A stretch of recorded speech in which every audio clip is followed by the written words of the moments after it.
Nothing is more painful to the human mind than after the feelings have been worked up by a quick succession of events, the dead calmness of inaction and certainty which follows and deprives the soul both of hope and fear. Justine died, she rested, and I was alive. The blood flowed freely in my veins, but a weight of despair and remorse pressed on my heart, which nothing could remove. Sleep fled from my eyes. I wandered like an evil spirit, for I had committed deeds of mischief beyond description, horrible, and more, much more, I persuaded myself, was yet behind. Yet my heart overflowed with kindness and the love of virtue. I had begun life with benevolent intentions and thirsted for the moment when I should put them in practice and make myself useful to my fellow beings.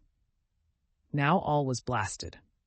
Instead of that serenity of conscience which allowed me to look back upon the past with self-satisfaction, and from thence to gather promise of new hopes, I was seized by remorse and the sense of guilt, which hurried me away to a hell of intense tortures such as no language can describe. This state of mind preyed upon my health, which had perhaps never entirely recovered from the first shock it had sustained. I shunned the face of man. All sound of joy or complacency was torture to me. Solitude was my only consolation.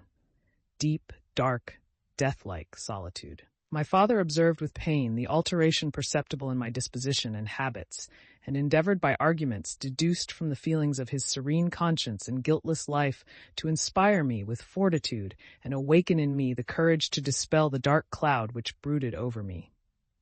"Do you think, Victor," said he, "that I do not suffer also?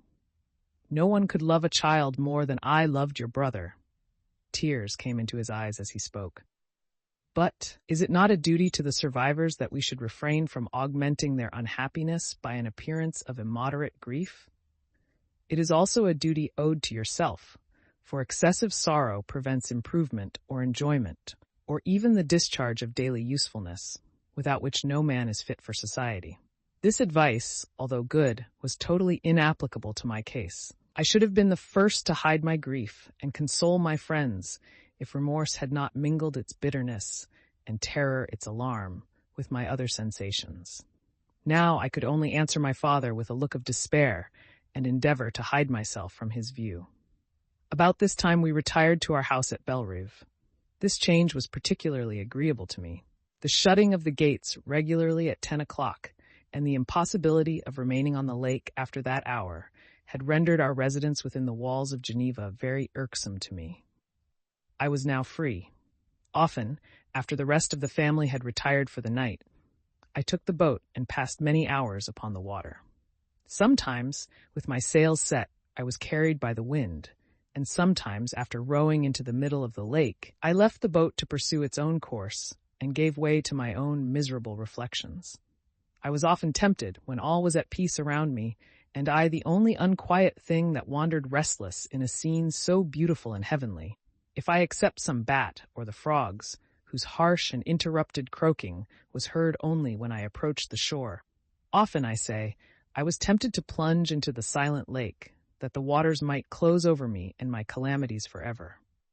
But I was restrained when I thought of the heroic and suffering Elizabeth, whom I tenderly loved, and whose existence was bound up in mine. I thought also of my father and surviving brother. Should I, by my base desertion, leave them, exposed and unprotected to the malice of the fiend whom I had let loose among them? At these moments, I wept bitterly and wished that peace would revisit my mind, only that I might afford them consolation and happiness. But that could not be. Remorse extinguished every hope. I had been the author of unalterable evils, and I lived in daily fear lest the monster whom I had created should perpetrate some new wickedness. I had an obscure feeling that all was not over, and that he would still commit some signal crime, which by its enormity should almost efface the recollection of the past. There was always scope for fear so long as anything I loved remained behind. My abhorrence of this fiend cannot be conceived. When I thought of him, I gnashed my teeth, my eyes became inflamed, and I ardently wished to extinguish that life which I had so thoughtlessly bestowed. When I reflected on his crimes and malice, my hatred and revenge burst all bounds of moderation. I would have made a pilgrimage to the highest peak of the Andes, could I, when there, have precipitated him to their base. I wished to see him again, that I might wreak the utmost extent of abhorrence on his head and avenge the deaths of William and Justine. Our house was the house of mourning.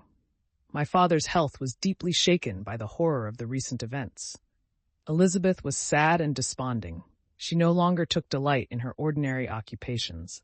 All pleasure seemed to her sacrilege toward the dead. Eternal woe and tears she then thought was the just tribute she should pay to innocence so blasted and destroyed. She was no longer that happy creature who in earlier youth wandered with me on the banks of the lake and talked with ecstasy of our future prospects. The first of those sorrows, which are sent to wean us from the earth, had visited her, and its dimming influence quenched her dearest smiles. "When I reflect, my dear cousin," said she, "on the miserable death of Justine Moritz, I no longer see the world and its works as they before appeared to me. Before, I looked upon the accounts of vice and injustice that I read in books or heard from others as tales of ancient days or imaginary evils. At least they were remote and more familiar to reason than to the imagination. But now misery has come home, and men appear to me as monsters thirsting for each other's blood. Yet I am certainly unjust. Everybody believed that poor girl to be guilty, and if she could have committed the crime for which she suffered, assuredly she would have been the most depraved of human creatures. For the sake of a few jewels, to have murdered the son, her benefactor and friend, a child whom she had nursed from its birth and appeared to love as if it had been her own. I could not consent to the death of any human being, but certainly I should have thought such a creature unfit to remain in the society of men. But she was innocent. I feel she was innocent. You are of the same opinion, and that confirms me. Alas, Victor, when falsehood can look so like the truth, who can assure themselves of certain happiness? I feel as if I were walking on the edge of a precipice, towards which thousands are crowding and endeavoring to plunge me into the abyss. William and Justine were assassinated, and the murderer escapes. He walks about the world free and perhaps respected. But even if I were condemned to suffer on the scaffold for the same crimes, I would not change places with such a wretch. I listened to this discourse with the extremest agony. I, not in deed, but in effect, was the true murderer. Elizabeth read my anguish in my countenance, and kindly taking my hand, said, "My dearest friend, you must calm yourself. These events have affected me, God knows how deeply, but I am not so wretched as you are. There is an expression of despair and sometimes of revenge in your countenance that makes me tremble.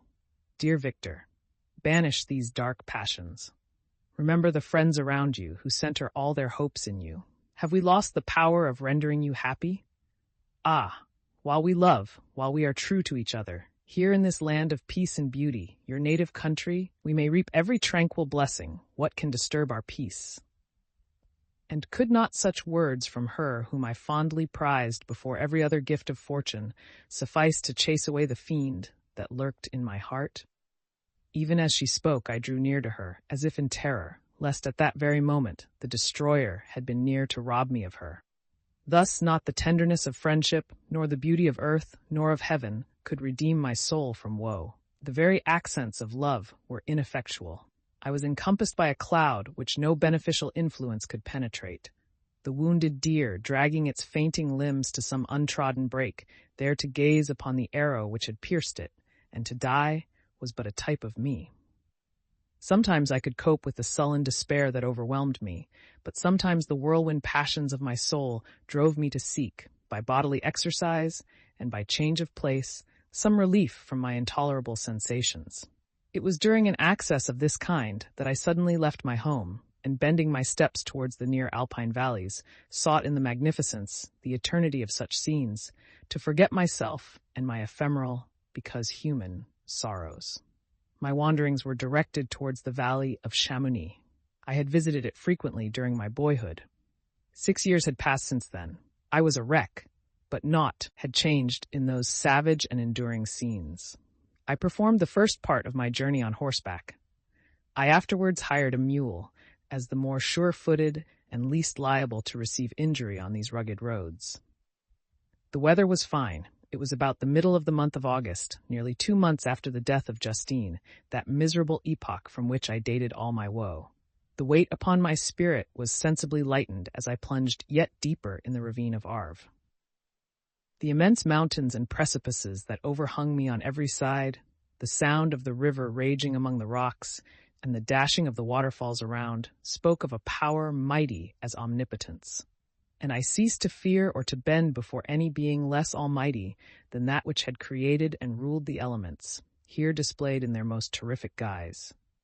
Still, as I ascended higher, the valley assumed a more magnificent and astonishing character.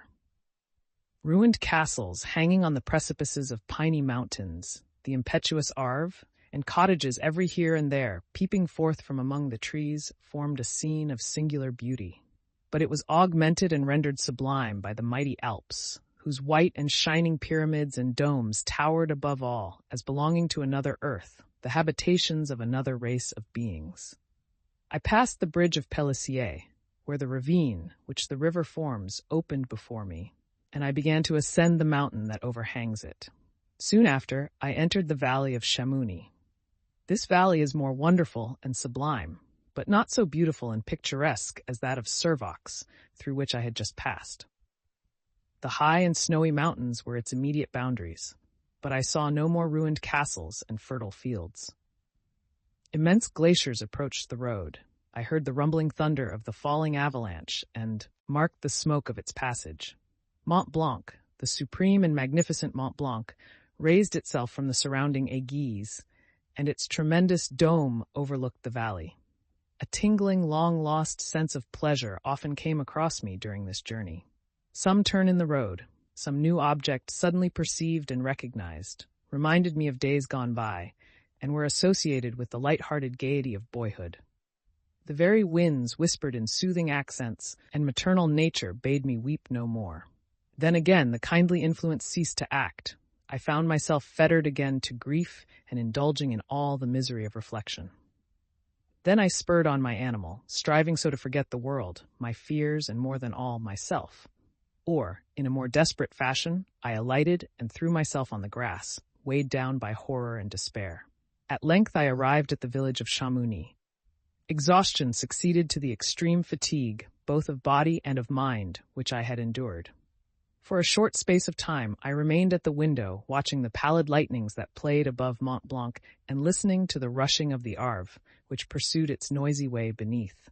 The same lulling sounds acted as a lullaby to my too keen sensations. When I placed my head upon my pillow, sleep crept over me. I felt it as it came and blessed the giver of oblivion.